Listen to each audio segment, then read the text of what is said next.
Salam merah putih buat semua kawan-kawan media massa. Oke, saya malam hari ini akan memberikan informasi dari pengacara merah putih, yaitu saya sendiri dan Pak Burhanuddin. Yang pertama adalah mengenai Komnas HAM, di mana beberapa hari kemarin saya akan mengajukan gugatan kepada Komnas HAM dan Komnas Perempuan, yaitu berupa gugatan perbuatan melawan hukum ya, KMH. Karena Komnas HAM dan Komnas Perempuan sudah membuat pernyataan yang rasa-rasanya adalah bertentangan dengan hukum, makanya gugatannya adalah perbuatan melawan hukum. Namun demikian, setelah kami berkonsultasi dengan PT UN, Pengadilan Tata Usaha Negara yang di Jakarta Timur, memang ini masuk nih untuk digugat secara perbuatan melawan hukum, tapi diajukan di Pengadilan Tata Usaha Negara di Petun ya, Pengadilan Tata Usaha Negara, yaitu berupa gugatan terhadap tidak berwenangnya Komnas HAM maupun Komnas Perempuan untuk menyatakan statement mereka mengenai dugaan Joshua.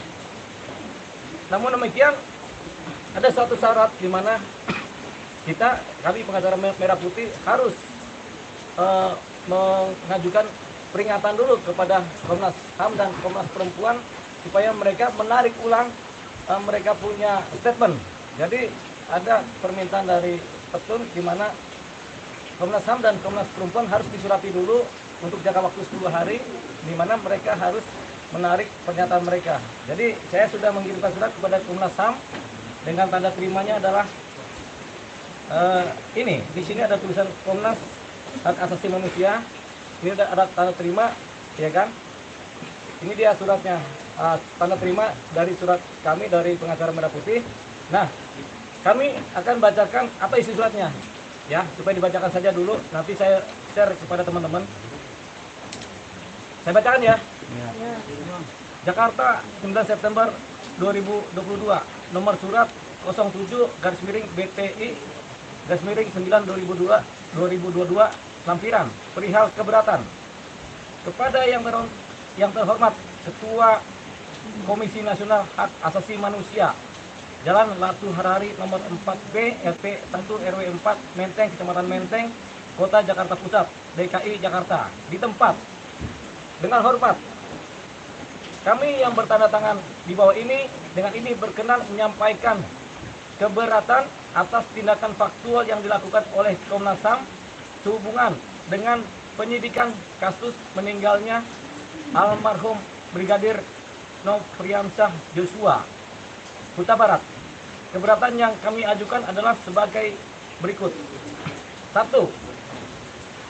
Bahwa kewenangan Komnas HAM sebagaimana diatur dalam pasal 89 ayat 3 Undang-Undang nomor 39/1999 tentang hak asasi manusia telah jelas diatur dalam ketentuan pasal 20 Undang-Undang nomor 26 2000 tentang peradilan HAM, bahwa kemudian dalam penyidikan meninggalnya almarhum Brigadir Nofriansyah Joshua Huta Barat, Komnas HAM telah bertindak melampaui kewenangan sebagaimana dimaksud di atas. Poin 2, bahwa kami menemukan fakta adanya pernyataan terbuka Komisi Hak Asasi Manusia yang dinyatakan melalui media pemberitaan mediadetik.com Kamis 1/9 dalam kutipan sebagai berikut. Komnas HAM menduga kuat peristiwa pembunuhan Brigadir Joshua, Brigadir J, didahului oleh peristiwa kekerasan seksual. Kekerasan seksual itu diduga dilakukan oleh Joshua terhadap istri Irjen Verdi Sambo, Putri Chandrawati, di Magelang, Jawa Tengah. Kutipan, terdapat dugaan kuat terjadinya peristiwa kekerasan seksual yang dilakukan oleh Brigadir Joshua kepada saudara Putri Chandrawati di Magelang tanggal 7 Juli 2022. Kata Komisioner Komnas HAM BK Ulung Hapsara dalam jumpa pers di kantor Komnas HAM Menteng, Jakarta Pusat, Kamis 1/9. 3. Bahwa pernyataan ini masuk dalam kategori tindakan faktual Pide pasal 1 butir 8 junto pasal 87 Undang-Undang Administrasi Pemerintahan. Yang bentar ya. Yang melawan hukum.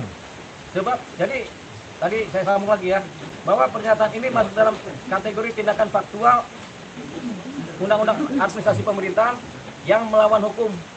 Sebab pernyataan tersebut tidak didasarkan pada bukti yang cukup. Sebab pernyataan tersebut tidak didasarkan pada bukti yang cukup, namun hanya berupa keterangan sepihak yang diberikan oleh saksi yang telah dikenakan status sebagai tersangka oleh penyidik kepolisian.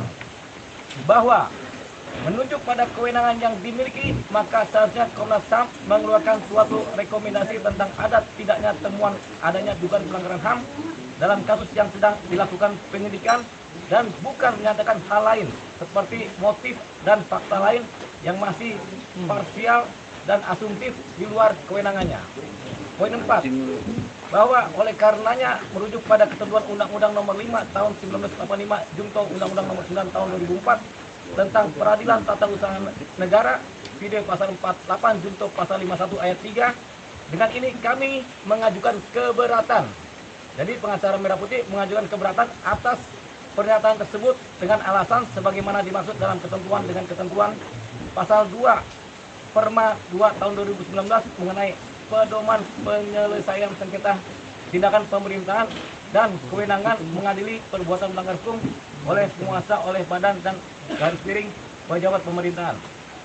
Poin 5, bahwa untuk maksud tersebut melalui surat ini kami sampaikan kepada Ketua Komisi Hak Asasi Manusia untuk menarik dan mengklarifikasi pernyataan terbuka tersebut, sebab tindakan tersebut adalah tindakan yang melampaui kewenangan Komnas HAM sebagaimana diatur dalam pasal 89 ayat 3 Undang-Undang Nomor 39 1999. Demikian surat ini kami sampaikan atas perhatian dan kerjasamanya. Kami ucapkan banyak terima kasih. Salam hormat dan cinta kepolisian dari kami seluruh rakyat Indonesia. Hormat kami, Dioli Payumara, Sarjana Hukum, Sarjana Psikologi.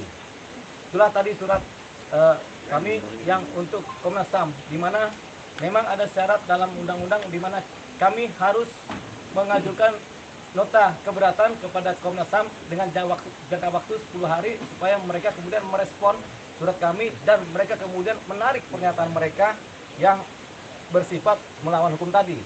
Nah, kalau 10 hari kemudian dari tanggal hari ini, kan mereka sudah terima hari ini tanggal 9 September 2022. Kalau per hari ini sampai 10 hari ke depan sekitar tanggal 20 lah, mereka tidak ada respon dan tidak menarik mereka punya pernyataan, maka kami akan melakukan gugatan di Pengadilan Tata Usaha Negara dengan gugatan perbuatan melawan hukum.